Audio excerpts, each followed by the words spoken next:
usually when people have to do stuff, somebody doesn't show up. Oh.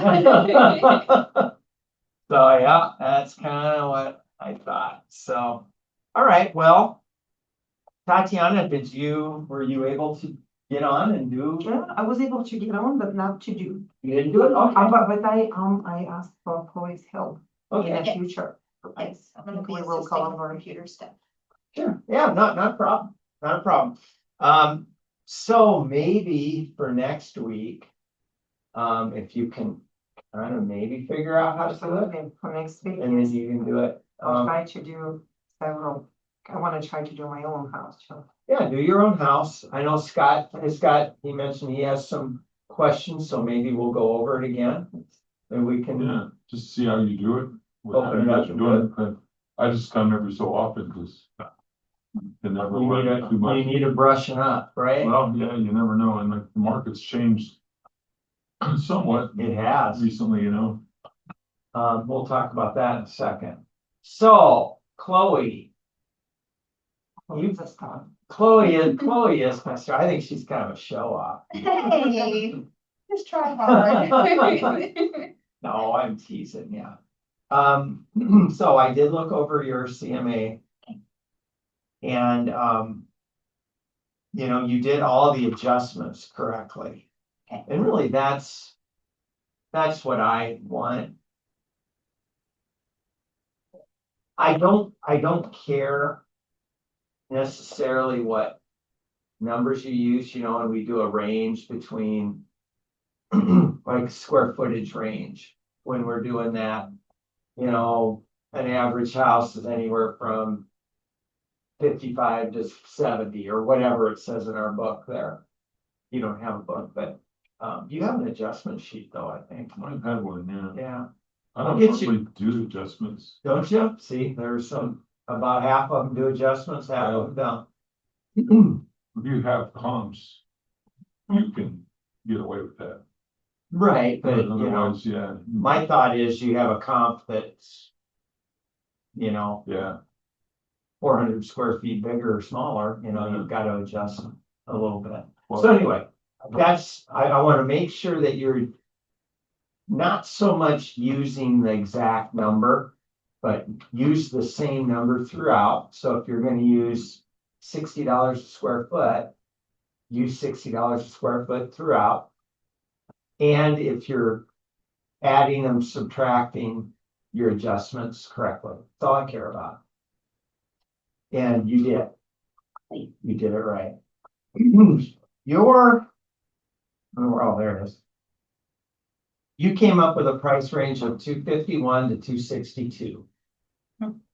And the price of the house was, It was over what I had, but I wondered if what I used for chunk of time was different from what they use. Yeah.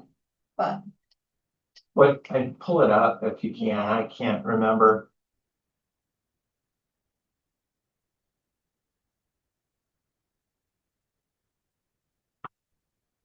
You wanna use this as a cheat sheet? I would look. You can keep it. I printed it up. You can keep it. it was 126 East Fairmont. Yep.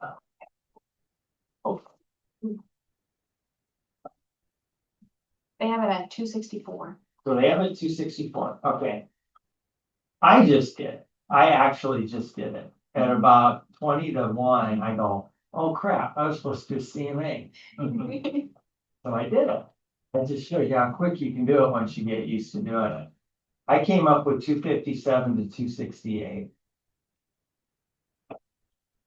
You don't have to a little lower. And the only, we probably use different comps. Yeah, ours was at 262. Probably use different comps, more than likely. So what I did, and I guess I didn't check yours exactly. So our house that we're doing the CMA for did not have a basement, right? So it was slab. So I used only properties in and around the subdivision. So I might have used the one next to it, because Robbinsdale's got so many different Yeah. phases. You can use 2 or 3 different ones. This one was Robbinsdale Terrace 2, I believe. So I used Robbinsdale Terrace 2, Robbinsdale Terrace, and then I think I went 7 and 8. Robbinsdale 7, Robbinsdale 8. Yeah, I did not. Because if you do 9 and 10, those are newer houses and things like that. So I did that. I only used no basements. Did you do that? No, I used the ones that were closest, but I did not pay attention to basements. Okay. That's probably a biggie when you're doing basements or houses with basements, houses with not basements. Probably should try to get them the same because then you've got lower levels and you're trying to figure that out and all that. So it's How probably, is it valued based on, is it good thing or is it? it seems to me, and Scott, and please chime in too, how you do it, because you're seasoned agent. I'm just curious. Generally, price per square foot, houses that don't have basements are usually higher per square foot. Haven't you seen that? Yeah, I think so. And generally, Mhm. when I say I don't use adjustments, I mean like sitting down and just adjusting everything totally out to make them absolutely equal. Yeah, That's why I was kind of curious to see how you guys do this and how you run it, so on and so forth. well, I'll jump in on one. Why is the square foot higher? Well. So, let me pull it up here. Would it also be different in different states? I mean- In states with tornado, basement is a big plus. Oh, yeah, no, I guess I'm not saying desirable. But I know range style is always higher price than just one spread on that one, but when it comes to floor up, floor down. Yeah, basements, I mean, just. When we're doing a CMA, we try to use houses that are as close to the one that we're doing as possible. So if our house that we're doing the CMA for doesn't have a basement, I don't want to use houses that have basements. I'm not saying, but I like basements myself. I mean, I have a basement. I think one of the reasons they're different is you've got more room put on the same roof. All the construction parts of a house are going to be the same from the ground up. From the ground down, you've got just an addition in the basement, so you've got extra square feet, so you start going to the division, you get more square feet at a much lower cost, Okay. if that makes sense, because it costs about the same. And that's where it's like, it gets confusing doing split levels, where it's like, well, this is above grade and that's below grade, and if it's above grade is living. That's when you start doing all these adjustments and stuff, but in a split level house, if it's finished on both levels, there's just so many ways you can do all this stuff. But that's why split level houses are less expensive Yeah, than cheaper. 2 level houses too. Because there's less building materials, a lot of it's just poured concrete basement. But you put everything in, just all the expensive stuff in the same amount of space. But you get less for the higher square footage. I guess. Yeah. Great. So do you use toolkit all the time? Will? Yes, I do.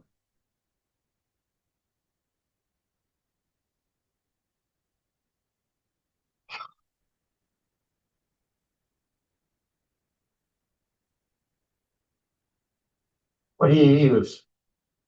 I put my own together and I use CMA summary sheet. And then customize it, so it probably takes a little bit longer. But yeah, I just create my own.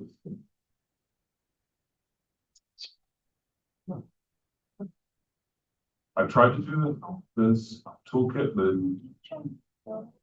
I've not ever had the patience to stick with it. Oh. You know what I mean? 'Cause Yeah. it's the other way. Well, if you use different, Yeah, if you use a different one, really, it's really what you Yeah, what you're used to. I mean, Yeah. if you're used to using what you use, yeah. I don't have a. I Well, don't- that's why it's always curious to see, like, so I put mine together myself, but like.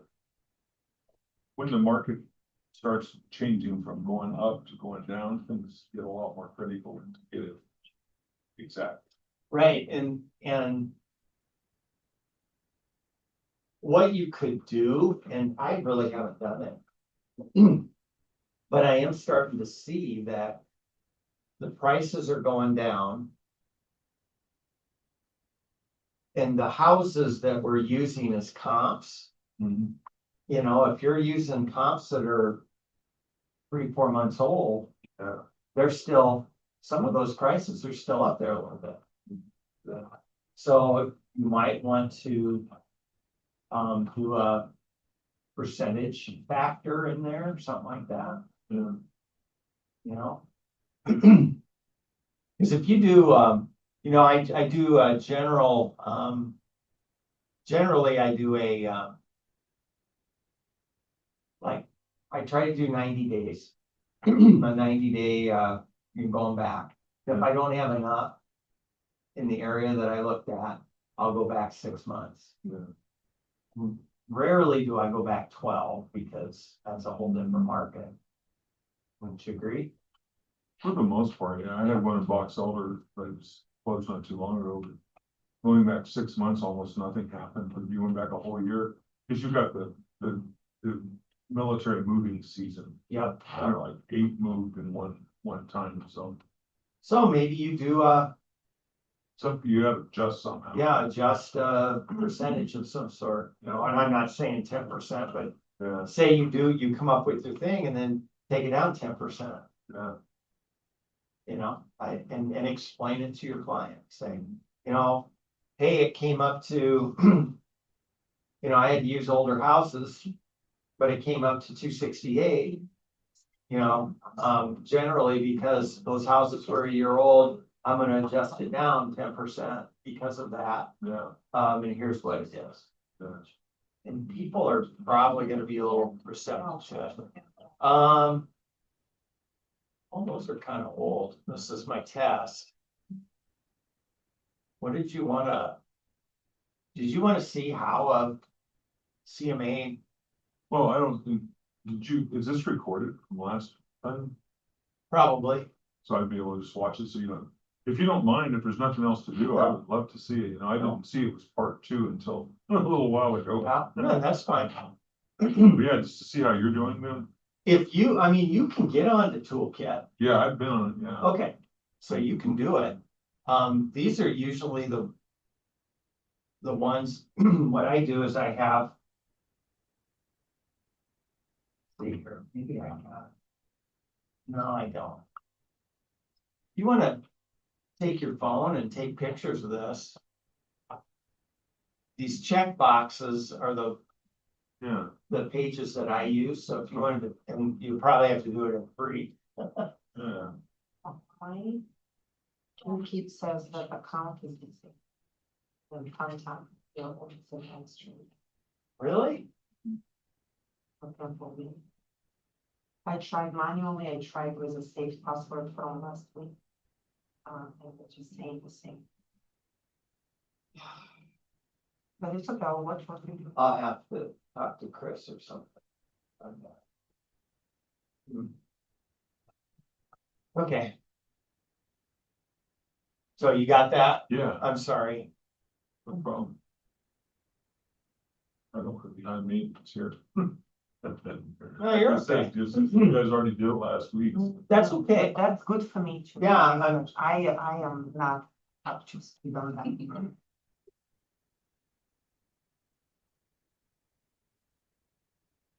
All right, take that one. Okay, so price adjusted CMA and recommended price range are the 2 that you really must have. Those need to be checked because without that, you're not gonna be able to do adjustments and you're not gonna be able to get the price range at the end if you don't have those checked. And my star pupil did, and she did that. I don't know. You're gonna be all embarrassed, but. So, and then if you wanna check your Zillow, you can. That will pull up, reviews, if you have Zillow reviews, which I'm sure you do. That'll pull that in too. But I don't know why mine doesn't. So I'm gonna put that on there and I'm gonna set as default. So you're gonna, anything that you want to come up every time, put it in there and then set it as default. See, it's not, it didn't do that, did it? Or are they saying that I don't have Zillow reviews? Maybe that's why it just won't, I don't know. Anyway.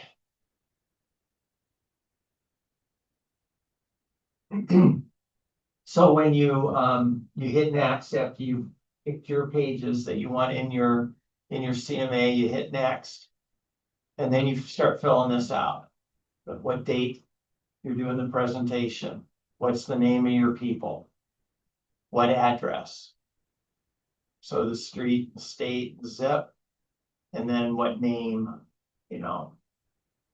Mine's Test, but you know, Mr. Smith or Mr. and Mrs. Smith or Joe and Don or whatever.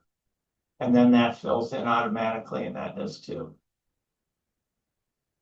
And then we have a cover letter. Now with this cover letter, they've got one that is kind of pre-filled.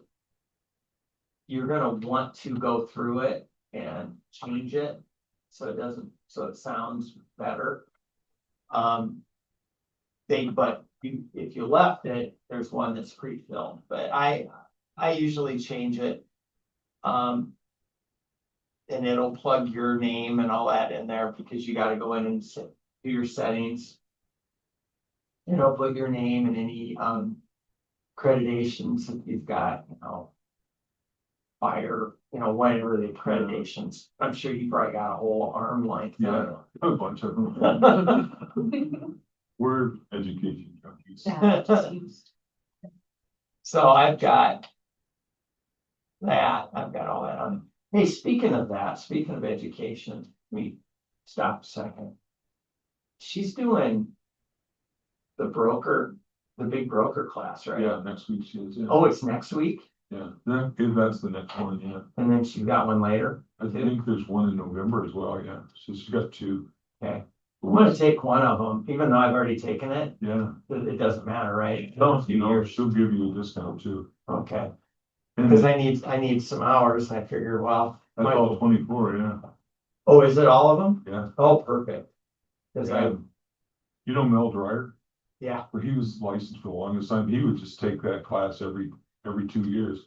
Cause it changes all the time. yeah, and I figured since I'm the designated broker, I Yeah. might as well, Yeah, you or learn more. responsible broker, so, Yeah, it's longer than it was when you took it too, because they changed the law okay. and they made it 24 hours instead of 15. Okay, I thought it was 15. the first Yeah, time. they threw in, quite a bit about property management, Oh, great, which is really good because before you get that broker's license and as a broker it could be a property management and it didn't cover hardly anything, you know? Mhm. I always thought, because I sat through the property management classes. Yeah, there's a lot. Yeah, there's a lot of stuff you should know to be a broker for a property. I think they get in more trouble than anybody. They can, that's for sure. So, anyway, okay, I'll look into it, thank you. Sure. So once you have your letter figured out, you can set it as default, you know, if you change anything, right? Gonna go ahead and hit next. Now, since I'm not doing a brand new CMA, my properties are already in there. So if you want, Tatiana, especially for you, if you want, I can start a brand new one, I guess. Or we could, here, let's do this maybe. Okay. I did this. So remember, we got to this page. And this is where you can upload your properties, right? So you know how to do it, but remember when we go into Paragon and we want to make sure that we go into the Black Hills Paragon. There's actually another page, isn't there? That comes up where you pick which board you're doing it from. You hit next and then it comes up to this page. Cause you're already downloading your properties, so. I think I use Mount Rushmore MLS for mine too.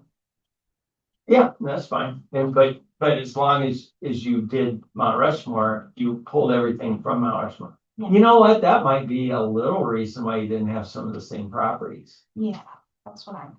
Yep. I cannot wait till they have all one, Be amazing. yeah. Gosh, that's crazy. That's what Carol has our virtual assistant pull both of them. When she does the stats and puts them together. Yeah, so does Dave, Dave does that too. Yeah. Okay, so we wanna look for properties now, right?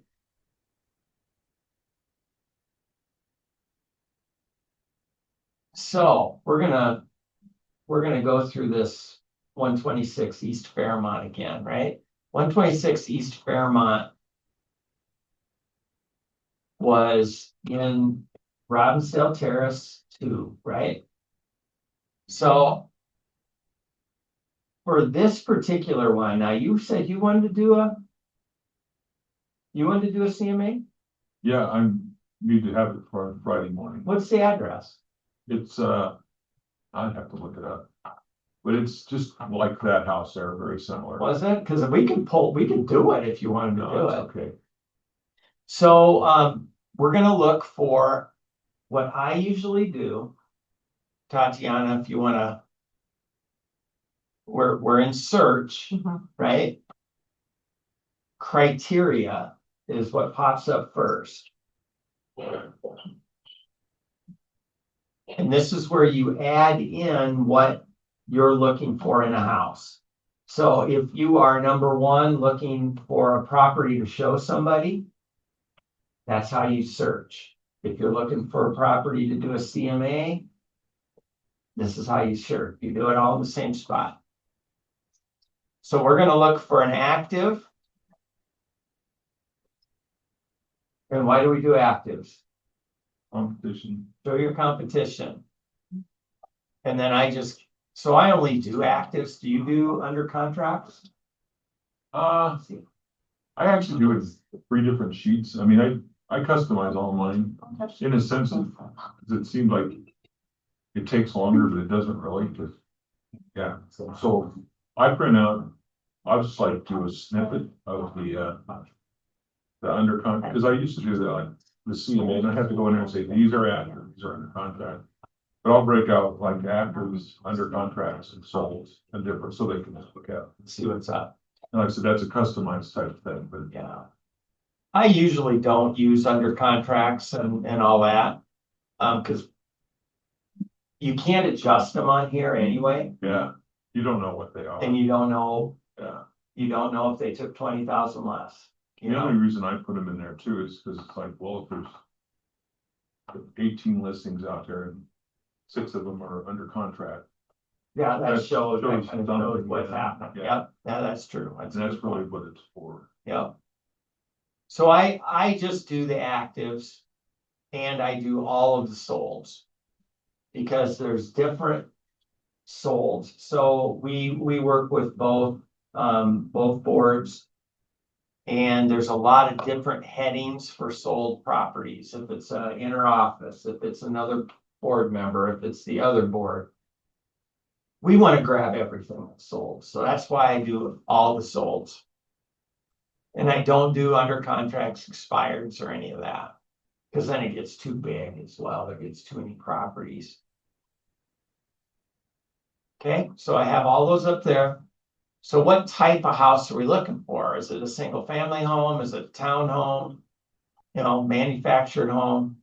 Well, this is just a single family home, and a single family home is just gonna be a regular house on a lot, right? And what area of town are we looking at? Well, or is it out of town? Is it in Newell? Is it in New Underwood? You know, places like that. I don't, if I'm doing subdivision, I just do subdivision. I leave that blank. But if we're gonna grab everything in the southeast, Yeah, we could do that. yeah, and it's kind of what, it depends on what your composition is really gonna be, I think. So it's like I start out, I'd go the lazy man's route on all of it. It's like, if, like, I love box elder, because the subdivisions are all pretty the same. Pretty the same, yeah. Yeah, you can get in there and like, in this subdivision, just what's in this amount of time. So it's up, you've got all the comps you need. Yep, That makes it much easier, but if you don't, then you're gonna start to spread it out. right. So you understand that. Yeah. So let's look at Robbinsdale, okay? Let's say that we didn't do a subdivision, right? So we didn't know anything about Terrace 2 or whatever it's called. So we know that Robbinsdale's in the southeast, right? So we're gonna come and we're gonna grab the southeast. Well, actives and solds, gosh, there's 3,000 properties. So we're not gonna go through 3,000 properties, right? So we want to do number one, a date range, and we're gonna use that closing date range. And I'm gonna go 90 days back. Okay, well, now that 90 days back is gonna take it to 124 properties, which still is a lot. I'm not gonna. Question, paragon question. Yeah. So if you, what's the difference between using closing and general date? As far Because as- closing is going to, I think, Does it affect the actives that are in there or? because the actives won't, the actives are gonna be there Okay, if you do this.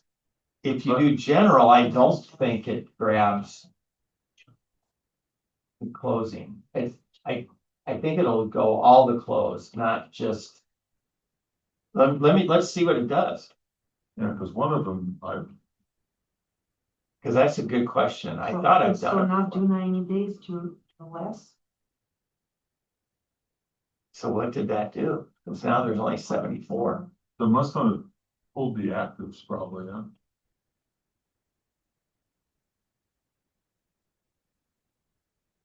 No? Yeah, it changes it somehow. I don't know what it does.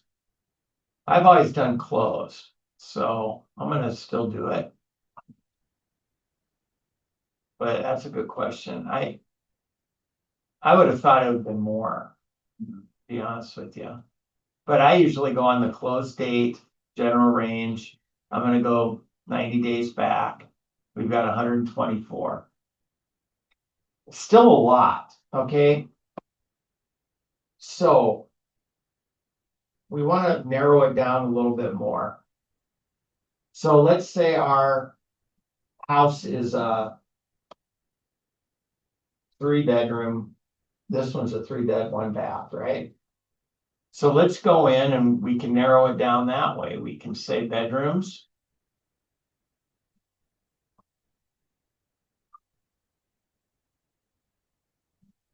Yeah, took it down there.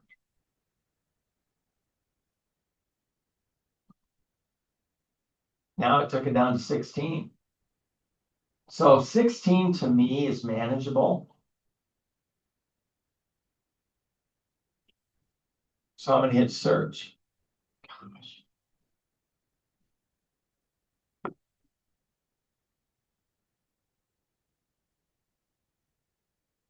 And remember, our house doesn't have a basement, right?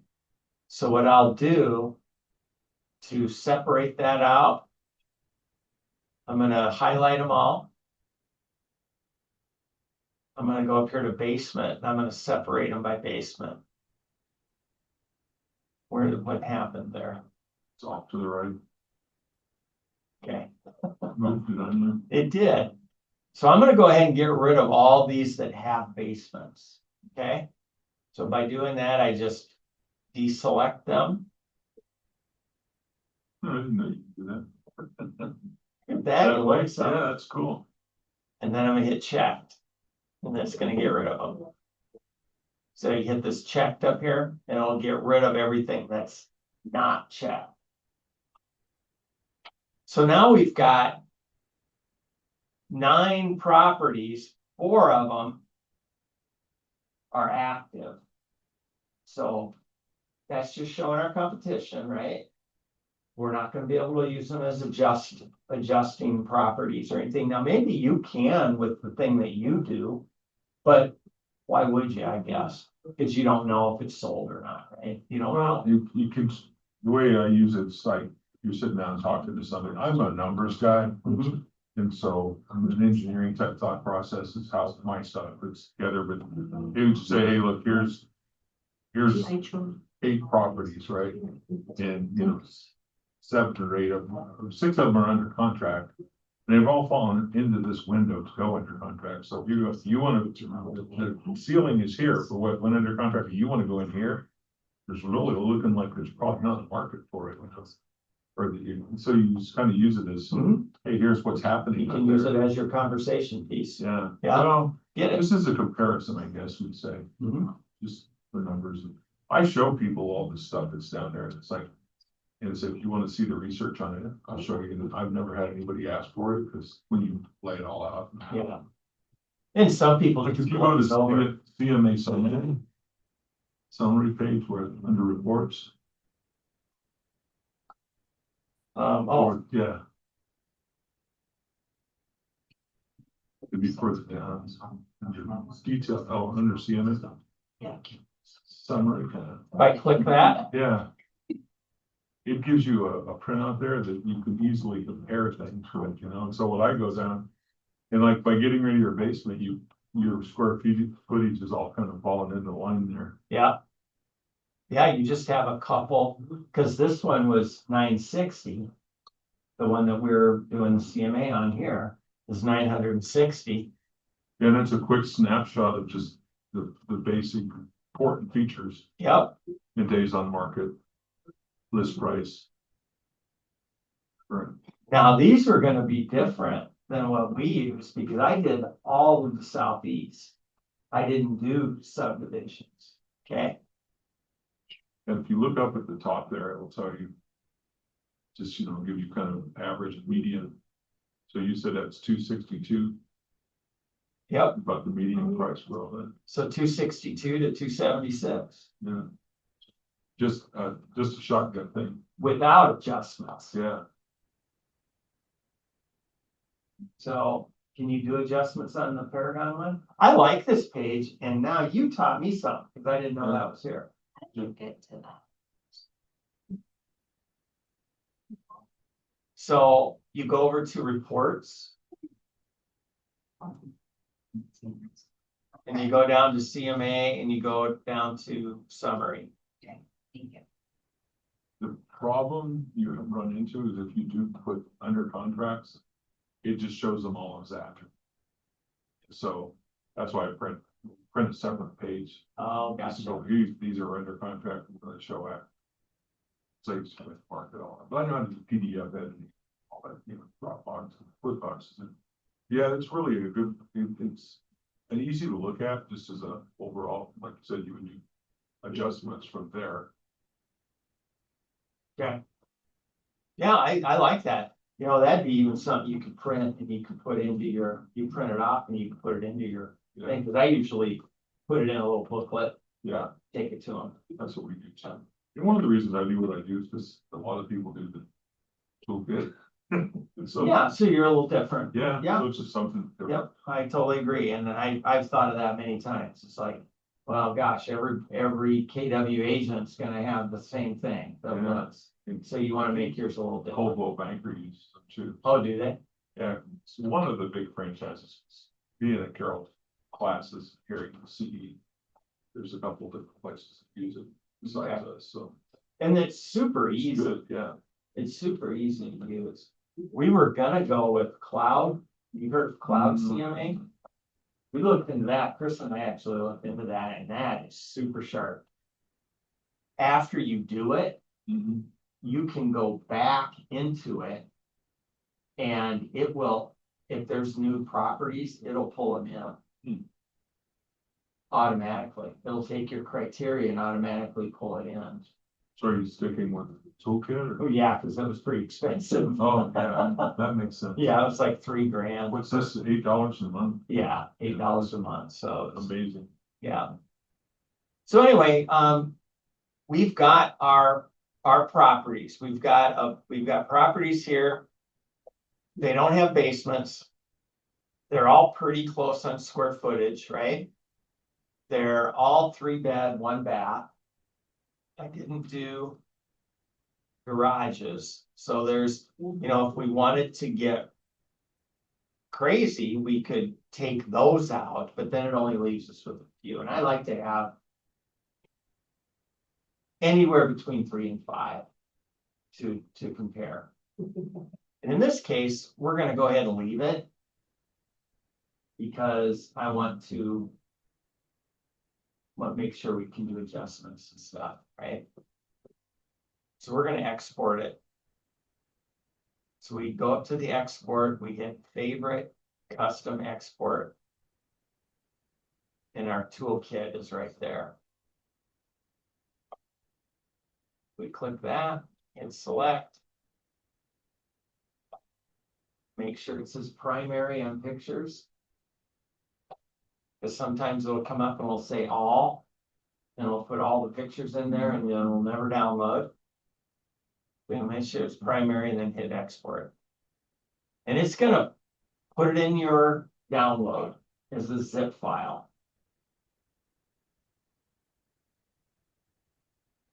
And then we're gonna go back to our toolkit and we're gonna hit choose file. There's our zip. We're gonna open it. So there it is there, and then we're gonna hit upload.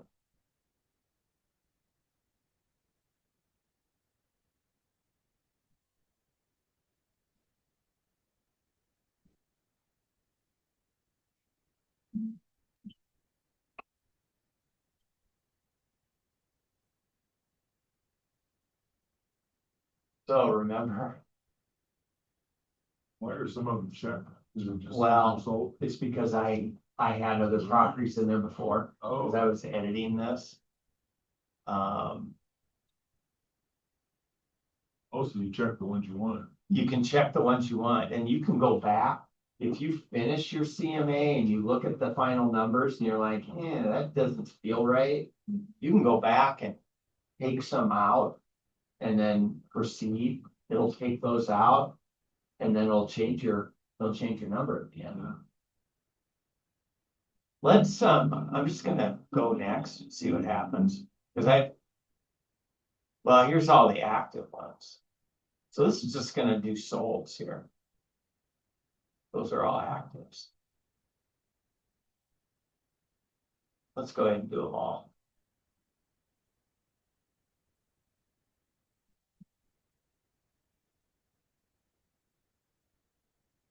And this page just, I think you can take in and out and move it around the different fields that you want to show. This is what I use.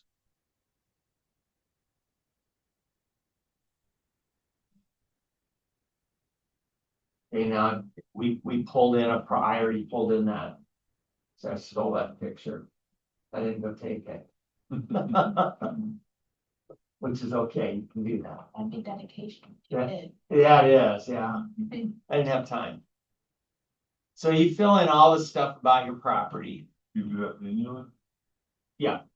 Yeah. I guess that is. So you just type all that in. Since I already did this, it's already in there. And if you've got features, you've got special things you want to say about your property. I try to fill it in as much as I can because it's going to show your client, a little bit more. It's like you just didn't rush through it, you took your time. You've been in the house, you noted that they had granite countertops or whatever. And here's where it comes, this is where you're gonna do your adjustments. In your adjustment sheet, you have an adjustment sheet. Yeah, I have one at home. How old is it? You know, it was on the back counter. It was not too long ago. Oh, Yeah, okay. that's probably when you guys use it. Okay. Yep. Yeah, it seemed pretty good. Yeah, and we got it from an appraiser, so.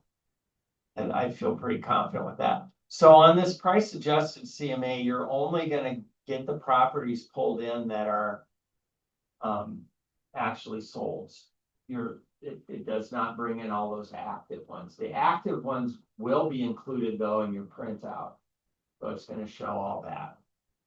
So, and then what I do is I go through and I wanna make these properties in the gray are all of the properties that we pulled in. The property in the blue is our property that we're doing the CMA for. So our property has 960 square feet. If you take 960. Gosh, why does it come to us? I don't like how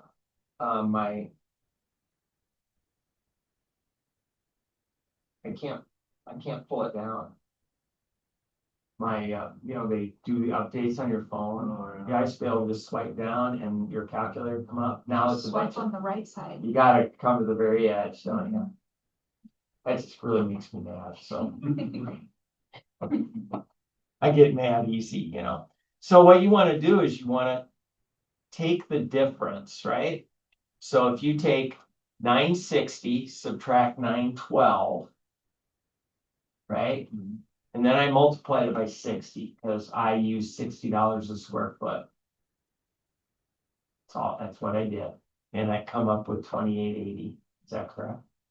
You good? All right. Is that like for all properties or? Depends on what kind of property it is. If it's a Red Rocks property, you're gonna use more square. I mean, where would you find that number? Or just kind of? It's on our adjustments. Okay. So you've got a low quality, medium quality, high quality, and you've got different ranges and I leave it up to you as the agent to pick what you want to use, but be consistent. If you're gonna use $85 a square foot, use it on all of them. And because we're doing it, if your house is a super high quality Red Rocks house and you want to use, even if you want to use $90 a square foot, make sure all your adjustments are $90 a square foot to make it uniform, right? So this one is smaller, right? This comp is smaller than this one, than our property. So we're going to add that value to that house, to our comparable house, because our house is bigger. This house sold, it's smaller and it's sold, so we want to add value to it to make it more like ours. The next one is 864, so what's that? 5,760. 5,760, right? And we're adding to that as well, because it's smaller. Okay, now this one. 7,404. 7,440, and what are we doing with that?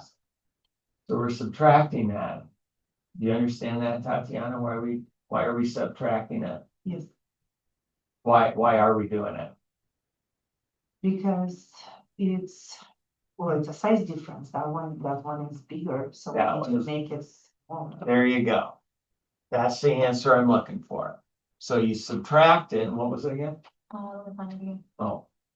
7,440. Okay. And we got another 912, so that's easy. And we got another 912. Those are nice. And remember, the best comp is when we don't have to do adjustments, right?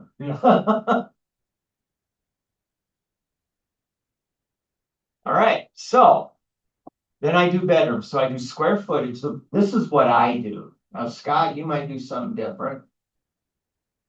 And then you guys, once you get really good at doing them, you might find a different way to do it or something that you'd like to include. And that is totally fine. Whatever you want to do is fine. You just want to make sure that you're adding correctly or subtracting correctly, when need be. All these have 3 bedrooms, so we don't do adjustments. All of them have 1 bathroom, so we don't have to do an adjustment. Half bathrooms. None of them have half bathrooms, so we're good. And then I do square footage, bedrooms, bathrooms, half bathrooms, and I do garage stalls. All right, so ours has 1.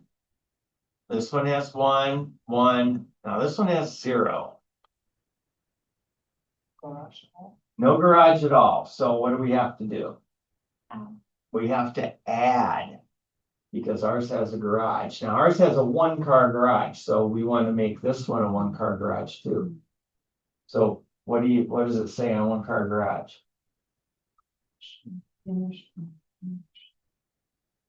It probably has square footage on there, doesn't it? It's per square feet, but it's also if it's unfinished, but finished and heated. Yeah, so Mine we're, was written in like a dollar amount.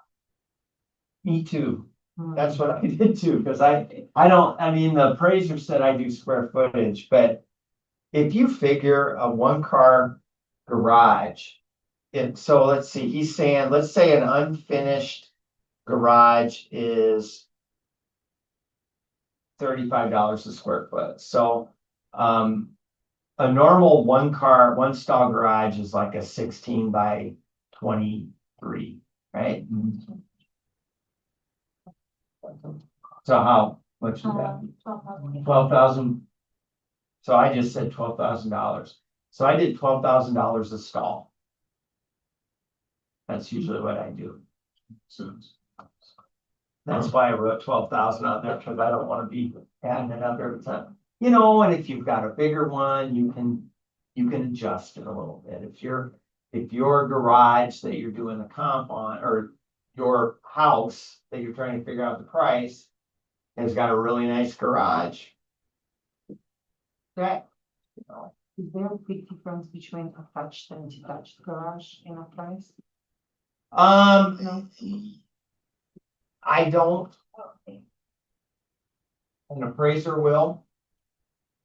I would think an appraiser would, because Probably, there's an extra wall and, yeah. all that kind of stuff. I don't. And the reason I don't get super crazy on it is because we're coming up with a price range, right? That's the way I look at it. I'm not super, and you're probably very analytical. No, actually, You're I not. agree with you, because the way I look at things, well, one is through the appraiser's eyes, but the other is through the buyer's eyes. So the way I might look at it differently would be, if you can get an Escalade in it, it's worth more, or people are gonna buy the house.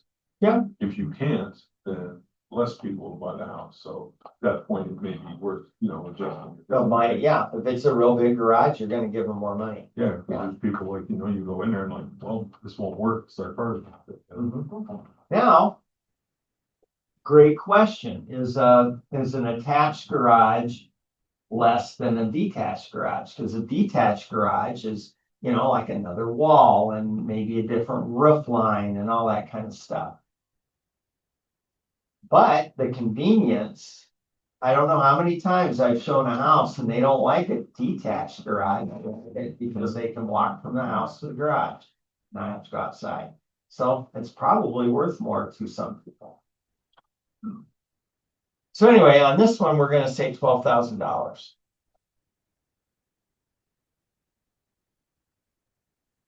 and all the other ones have a garage, right? Now, if you wanna get nuts and you wanna, So would you would subtract 12,000 there, right? no, I'm adding, Oh, yeah. because this one doesn't have okay. one and ours does. Okay. So we wanna add that value. Right? Okay, and that's really all I use. I don't get crazy if you wanna add for sprinklers and fences and all that. And another reason I don't is because a lot of times they're not listed. Yeah, You know, when you pull your comps in, they're not listed. yeah. So I don't really mess with that. Okay, now I'm really gonna confuse y'all. How about that? Now that I've got Scott here, I want to bring up, and it's more of a question, or maybe a question, see how he does it. Acreage. Now, when we're doing an in-town lot that's anywhere from 0.16 to 0.25, even 0.3. I don't really get too worried about adjusting acreage. You know, and one city lot to me is the same as the other city lot. When they start getting a little nuts and where people start going, you know, my lot's 3 acres and this one's 1.5 acres. Now I think we need to start adjusting. How do you do it? Yeah, I think if you sit down with them, like the box elder subdivisions are a good one, because everything's about the same. Mhm. You know, and for like this level of house, they're gonna be the square footage, the bedrooms, and everything kind of prefixed to a great degree, you know. If you go up higher, like it's the square footage instead of the number of bedrooms. Instead of the appraisers telling you, I don't care if it's 3 or 4, it doesn't matter, you know. See, and I disagree with that, but. You know, that's what the appraiser said, no? Yeah. And others do, and it's interesting, you know. You know, but otherwise, it's just like, well, what's normal? What do you expect in a house like this? So I had a house once where it had a theater room in it, right? Mhm. And they wanted $17,000 more for it, you know, to list it that way. Mhm. I called the appraiser and asked him, like, what do you do with the theater room? Like, Mhm. it's got all this surround sound, blah, blah, blah, blah, blah. He's like, well, it's not like, if you had a pool here, it's not really worth anything to a great degree because people don't have pools here. Mhm. You know, it might be a negative, you know, Mhm. but Could be. a lot of it, like you're saying, like, what do you expect in that house? So if they put granite countertops in here, is that gonna be worth more? No, because nobody expects a granite countertop in a Right, right, Robbinsdale house, you know? right. But if you move up, then these things start making a difference. But my people like say, what's the norm for the house you're looking for? And so, like the lots, like you said, if it's a corner lot, maybe it's worth a little bit more, but what's a buyer gonna do? So, Right. Yeah, and I don't really adjust for those. yeah, I don't care if it's 0.16 or 0.25 or 0.29. I don't care. I've had the question in this class, though. What if we're doing a CMA on a property that's maybe a little bit out of town and it's got 1.5 acres and we're trying to pull comps. Well, you're not gonna use Robbinsdale houses to pull comps for a house that's 1.5 acres outside of town. So you're gonna go and look for other houses outside town. Well, now we've got variations of acreages, right? You've got, ours is 1.5 acres. You might have one down the road that's 3 acres, one that's 3.5, and so on and so forth, right? So what do we do? This is what I do, and this is, because it was a good question, because I'm teaching the class and I'm going, oh crap, good question. I don't know. So I came back the next week with kind of an idea and it seems to be okay to work out.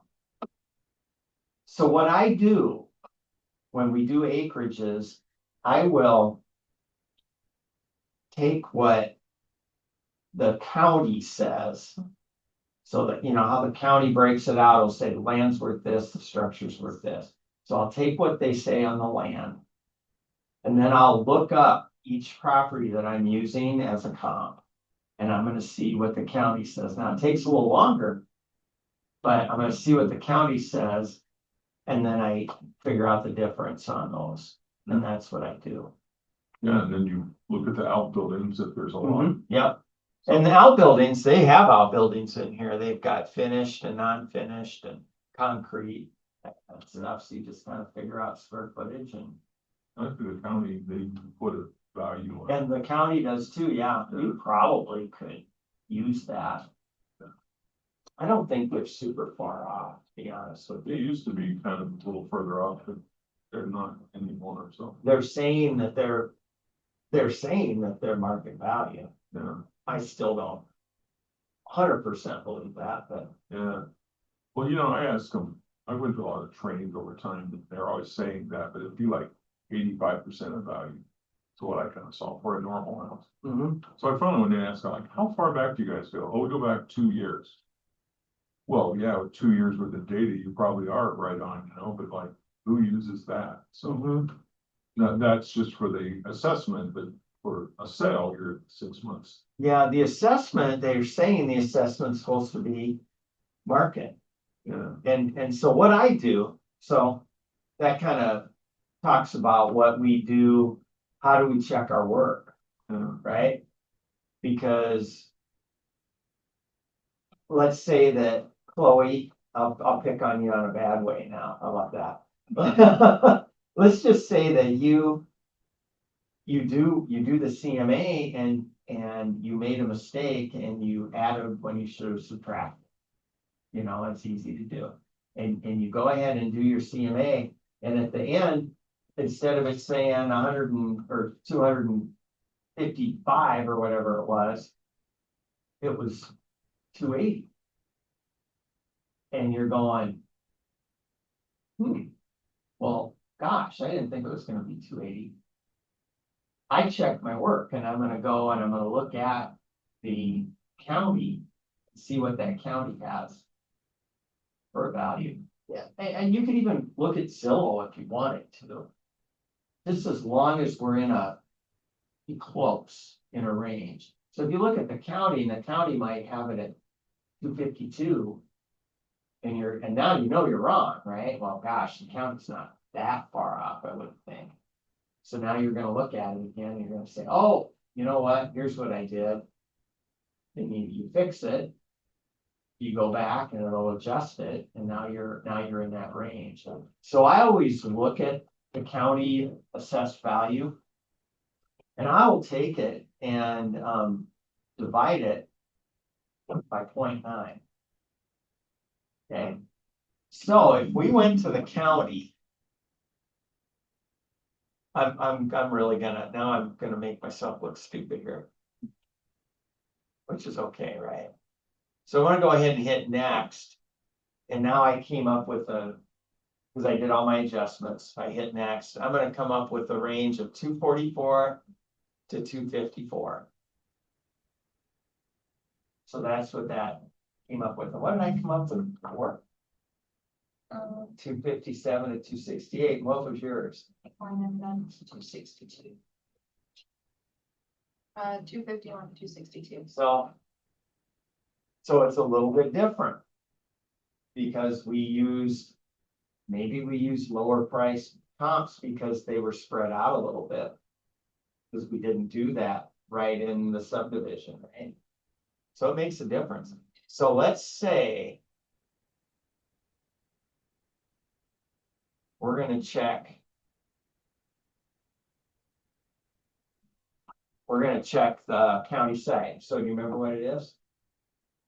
No. Okay, well, at least you're honest.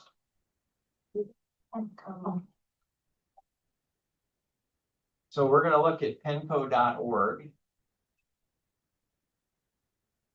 We're gonna go into departments, we're gonna go equalization, or is that what we're doing? No. Yeah. Property search, property.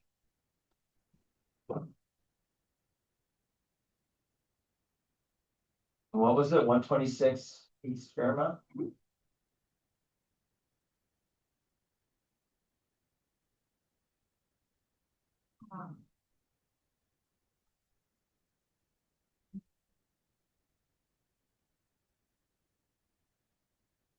There's your assessed value. 258. That's pretty good. Yeah, since after COVID, when the prices all went up, they started getting real accurate. Yeah, they're pretty accurate. Now, if you say that sometimes they're 90%, because you said 85, is that? That's what I used to That's say. what you used to It was do. a 1974 house and it was in just good 1974 shape.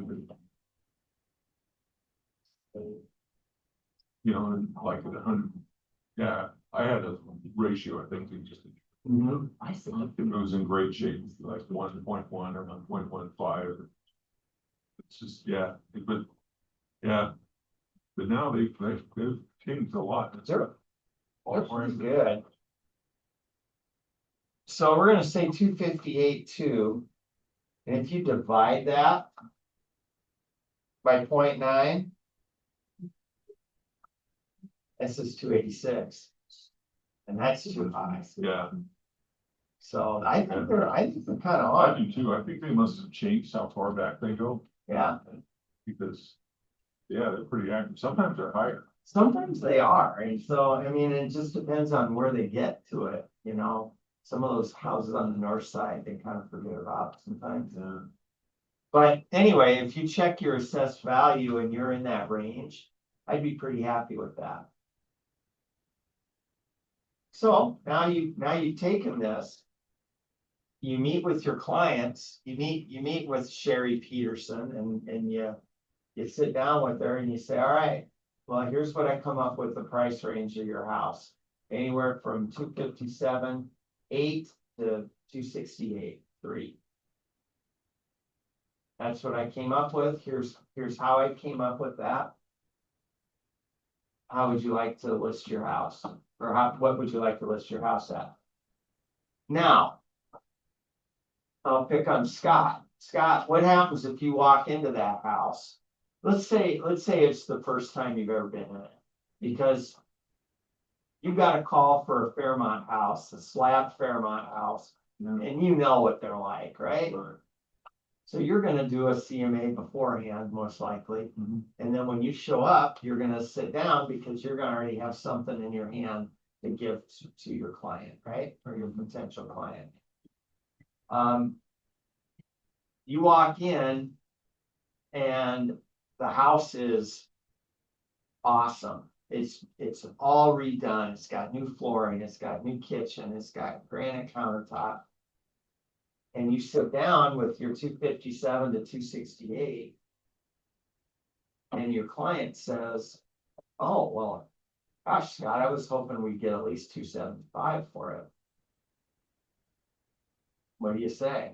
It's in great shape. Yeah. Well, the way I do stuff, I'll have a wider spread than that typically. And the reason is because some things are worth more than others. And so, because there used to be a thing, you do one time showing and then go back to the CMA and come back and you do two or you know, just Yeah. how do you do it? So it's like, well, it depends on who you're dealing with. So my spreads would be larger than that because if it was in poor shape, it's worth X. Yeah. If it's in great shape, there's a spread, it's X or Y. So I'd sit down and say, hey, Will, instead of Sherry, it's like, I looked at your stuff before I came. Each neighborhood, it's got a ceiling and values that are going to be, and you've heard of the highest price in the neighborhood, right? Well, that's a thing. And so basically, if you wanted to sign the listing agreement today, I know the spread right here. So the next variable in that is what condition is your house in. So if your house is in immaculate shape, sometimes you do walk in, it's like, we can put a sign in the yard right now. Right. It's like, well, then you're obviously at the top of that range, you know? And but more than likely what happens in most houses, there's stuff that needs to be done and, you know, it's like, if you could bring your house up to this level, that's what you're gonna get, you know? But if like carpet's worn and countertops are kind of older and appliances are this, that, and the other, things are gonna drop. Because they're gonna ask too, what should I do before I sell it? Typically, I just tell them, you don't wanna put any money in them, you don't have to. Right. Because you're not gonna get a dollar for a dollar back, you know? Right. It makes more sense to within reason to adjust the price. But so I would have a wider spread. But if I went in first and then come back, then I would go with the narrow spreads, like your house Gives is you this that. condition. Yeah. But, and then, yeah, so it's kind of, like I said, if you have the spread set up to where there's the top end. And then kind of the lower end of reasonable, Mhm. in other words, the carpets are worn, you know, Right. it needs some paint, but the bones are solid and otherwise you could move in. And I usually do kind of the same thing. If I do one first without seeing it Yeah, and I walk in and it's like, whoa. I'll show them this and I'll say, you know what? Your house is in great condition. I think it'll sell pretty quick. I wouldn't even mind going in a little bit above my high range there, yeah. just to see, because I think we could probably get it. Well, I think that's like the most important thing is to understand the market you're in. Because if things are going up in value, then you have more air, Mhm. you have space. It's gonna depend on a bunch of stuff, marketing, the open house, whatever you do. The condition of the house and so on and so forth. And basically in the seller's market, there's competition from the buyers to buy the house. In which case people are gonna pay for things maybe they wouldn't want otherwise. Mhm. In a buyer's market, it all changes. It turns into a beauty contest. In that, people start looking at things and you've got more competition and whatever's in the best shape. In the seller's market, you can pretty much guarantee you could sell a house. In a buyer's market, there may be like 20 houses. I heard somebody say the other day in one sales meeting, was like, we got a glut of houses. I just laughed at some girl about that. Well, two months supply is a glut now, Yeah, because you can remember like back like 2010 or 11, somebody comes in, oh, look at a house, 3 bedroom, 2 bath, 2 car garage. You pull it up, there's 45 choices, Yeah. That's a glut. yeah. And in that case, you know what I mean? It's like you may have, your house may be in great condition, it may be priced perfectly and everything else, but there's other options. There's other Somebody's people, gonna yeah. It's take just- the options, features. So if you want to go quicker, you're gonna have to become more attractive, which usually would mean a Lower price, Right, right? But no- market now. I would That's what I say. thought. There's I mean- I think there's 3 markets. similar. Yeah. For different price range. For different prices. Yeah. 0 to 450, I think is one, 450 to 750 is another, 750 and up. And we run our numbers that way, and if you look at it, it's a seller's market, 0 to 450. It's a balanced market in the middle. And from 750 up, it's a buyer's market. But that's what's funny when I read these stats at the meeting, you can put it all together, the Yeah. $100,000 shack with a $3 million deal and then come up with a number. Right, no, you're right, you're Yeah. right. And we can figure that out in Yeah. Paragon. You know how to do that? Well, we've got about 20 minutes here, so let's think around and look at that. Yeah, and I think that's super important when you're presenting it to people to say, well, here's the market you're in. So this is what you have to do. So if you go to the resources, staff reporting.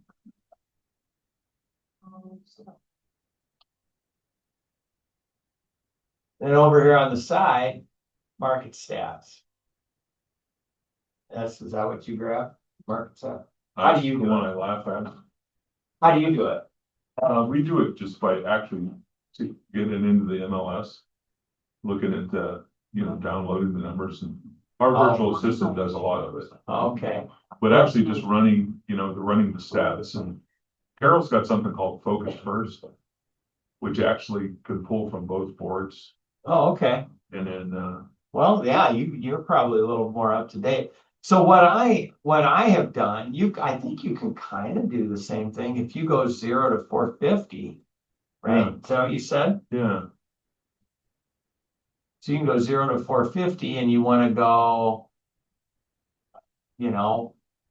if you want to say, Rapid City area. if you want to say all of Rapid City, or you can say southeast. We do like a 25-mile radius from like Somerset to New Underwood. Okay, we're gonna say in Rapid City then. And then you're looking for just your single family home. So just single family homes between 0 and 450. And if you want to say the summertime, you could just say from, when did the market start kind of shifting? I think May. May, so let's go May to now.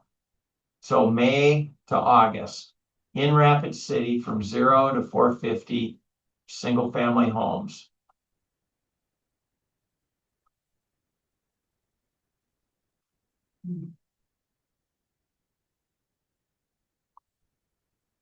So in that time frame, 232 homes were listed. 147 sold.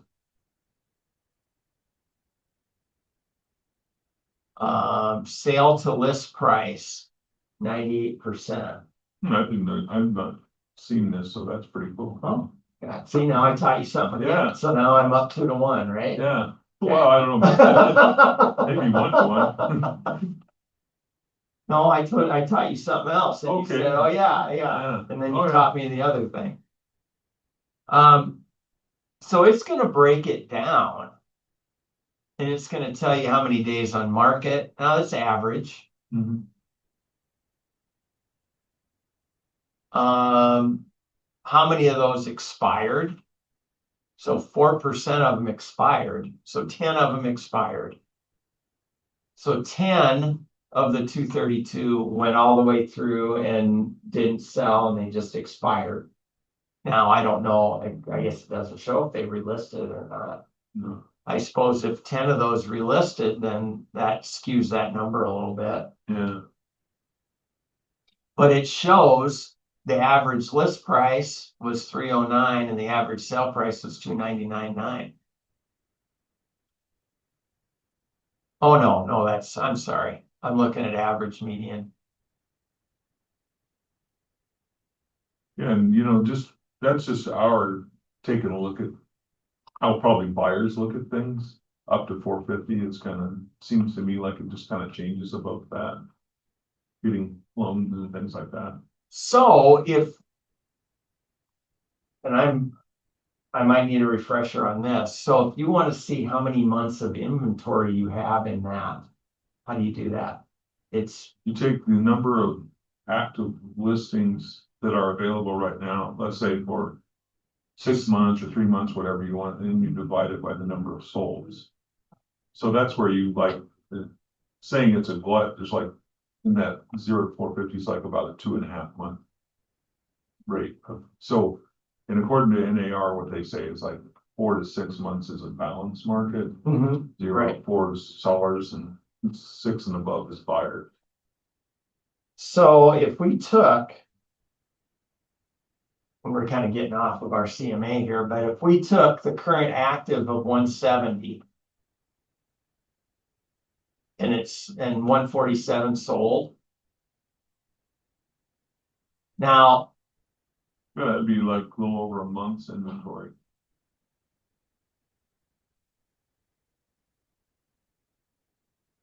and we did that over that May. So we have to figure that out too, or, Well, I think no, just whatever time period, whatever's, you can do it a month at a time too. I'd have to ask Carol. I would have to, yeah, because I get kind of confused on, Yeah. Cause I'd just be accurate in that, but yeah. But that's how you just figure it out, so that's like 1.1 months. So basically what it's saying is over that 4-month period, we sold 147 homes and we've got 170 active. Yeah, if it stays that way, that's. And that kind of goes, if you get a buyer tomorrow that wants to look at stuff. So that's 1.1, and if you go times 4, then, so that's 462. I mean, would you times that by a month? No, you would not. The total, yeah. I'm gonna figure that out, and then next month, or next week, I'm gonna say something, but it's always good to see. Yeah, like I said, the observation is those markets are kind of just different, Yeah. Do we need them to compare both MLSs because one amount Rushmore is significantly. Yeah, Mount Rushmore is probably different, yeah. Yeah. And that's where they combine it. And it's nice. Is there any kind of like total thing that shows all the statistics here, like for the rapid city? No, like it's really for up to us to calculate all of this. Scott said that he's got a program. Yeah, it's $300 a year and it's kind of complicated. Is that? Yeah, it's all focused first. And Carol runs it. And so, I know the Kaler team has a program that they run it through AI. And it'll calculate it out. I'd be really curious how close the two are together. Oh, Scott, you should ask, or have Carol ask Dave to share the numbers and see how they compare. I wonder if AI can. yeah, she kicks it out every month, you know. But I said, that's just, you know, they probably come up with different, I mean, they may be the same, I don't know. So let's do the 450. What was it? 450 to, what was your other one? 450 to 750 or, So same time frame.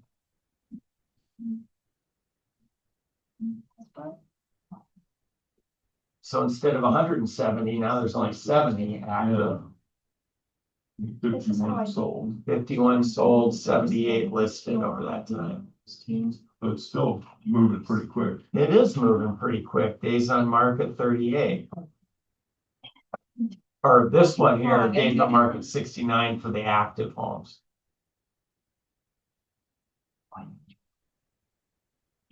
Explain to me, since you're a numbers guy, Scott, explain to me what median is over average. Median, is Carol and I talked about, average is just you put it all together. All together, divide it by how many? And the median is like you put it all together and figure out what the real middle number, this is how I understand it. Instead of like all, you know, taking the, in other words, the average doesn't mean anything, there's too much of a spread. Gotcha. The median kind of brings it into the, probably gets rid of the outliers a little bit more and really brings it to the middle of that. Would be how I would think. Okay. Okay. But it still doesn't, you know, I mean, it's still not super meaningful when you're comparing a box elder neighborhood to Red Rocks, you know. They're not the same thing, you know. Yeah, yeah. Okay. Well, that's quite a difference though, average 69 and median of 47. Yeah. So I mean, that's 22 different. So I'd like to get a little bit explanation on that. So really, you know, that's not horrible. No, it's not. Okay, now let's go 750 to whatever, right? Is that how you did it? To 750 and above? I'm trying to discourage Tim right now. He asked me to run the fantasy football thing. It's like, Oh, I don't know, I got too many things going on. he must have asked. Yeah. Oh, shoot. Lord. Okay, I'm sorry about that. I'm gonna say 4 million.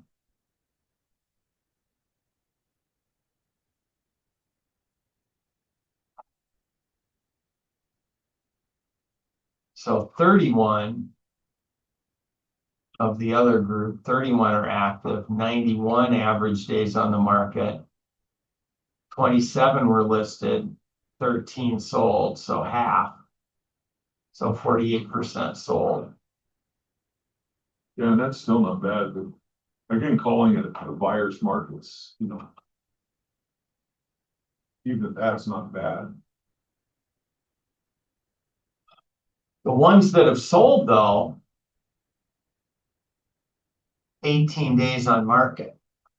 So they're houses that are desirable that were priced right, probably, because that's pretty quick for that price of house. The rest of them are set. Yeah, and probably has to do with the list price too, of the whole, all of it. Yeah. So you can dink around with this. You can,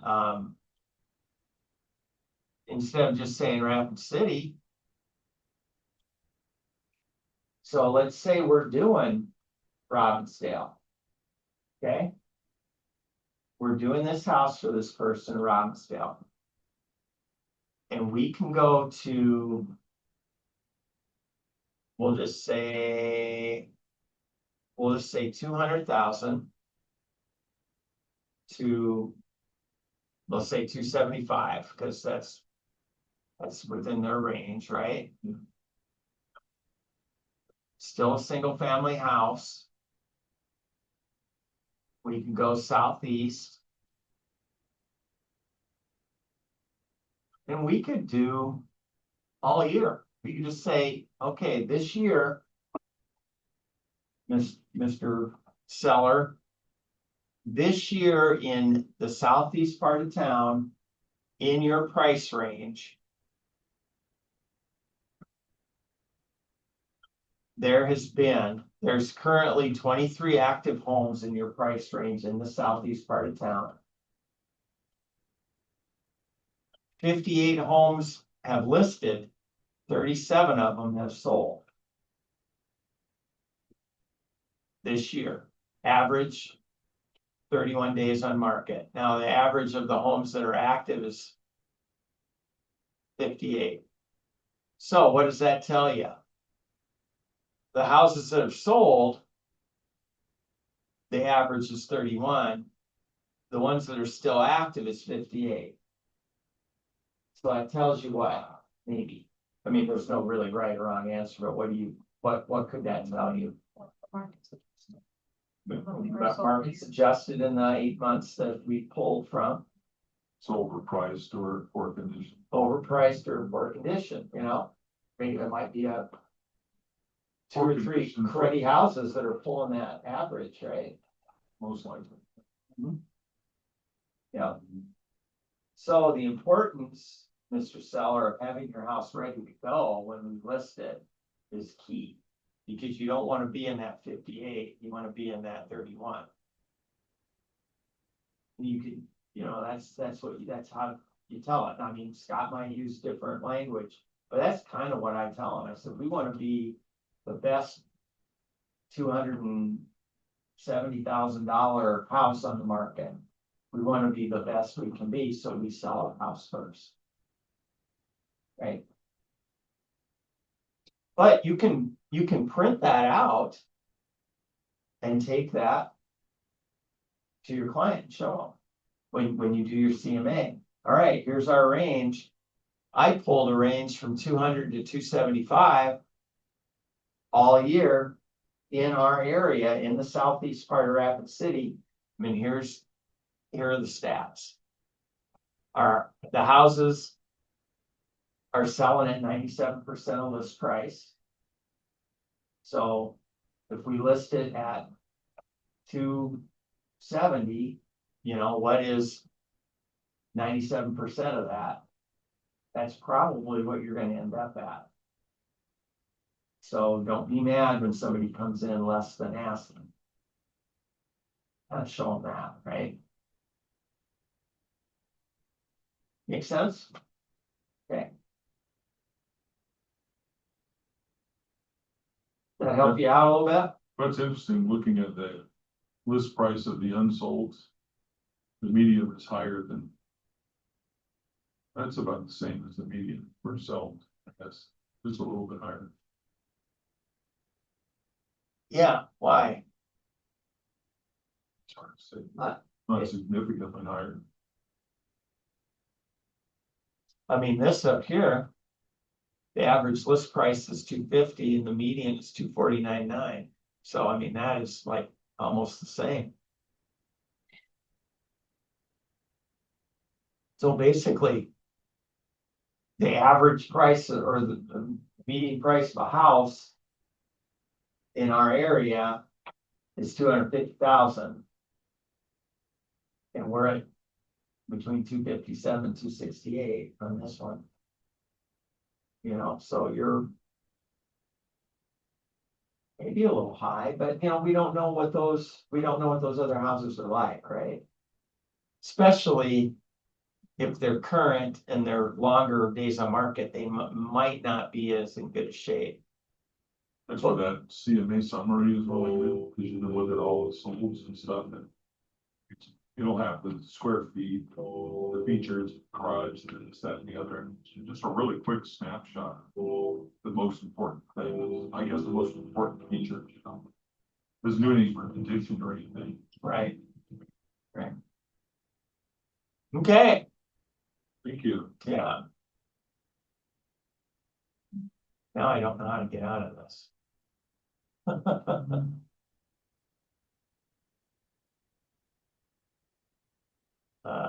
Yeah, what did I do here? I don't